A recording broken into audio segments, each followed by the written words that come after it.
बलराम दास हाँ एसएनसी रे 8 दिन जन्म होचे से जो जो एसएनसी रे नौला जो जंडिस में जो रेन है से नेला बेले से काढ़ी आनला एपटे क्षीर दूसरी तमा से गोटे साउंड है फाटीगला और तार किसी समय पर सब धुआं होगा जो जंडिस में जो दिखती रश्मिटा जोटा ये मेसीनटा से फाटला शिशु तो मुझे एक्जाक्ट जानी मुझे 15-20 थे बोधे लगुच नहीं से जानी कहीपर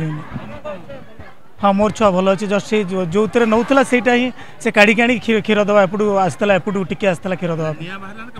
नहीं से मुझे देखनी कि धुआं होती खाली देखी निआ कथा देखिनु आम सेटा भी ता भितर समझ दौड़ा दौड़ी आसिले कि अणनिश्वास से कहीपर आज जो एसएलएन मेडिकल कर एसएनसीयू वार्ड रे जोड़ा actually main board short circuit होगी जो घटना घटी जमी काजुआलिटी किसी ना कि जेहेतु न्यू बर्न बेबी मैंने अच्छा सीरीयस होती सिफ्ट कराई आम आ गए वार्ड को तो बर्तमान चलती रिपेयर चलती करेन्ट जेहेतु सर्ट सर्किट होगी किसी काजुआलिटी होती पिला मुझे जहाँ पूछी 15 जन पिला जो न्यू बर्न बेबी गुड़ाक थे सिफ्ट कराई ट्रिटमेंट चलती बर्तमान कंडीशन भल अच्छी कौन सीरीयस अच्छी कहते तथापि डाक्तर मैंने अच्छा ट्रिटमेंट कर आशा कर भल है सर ये सेफ्टी कंसर्नटा केमती रही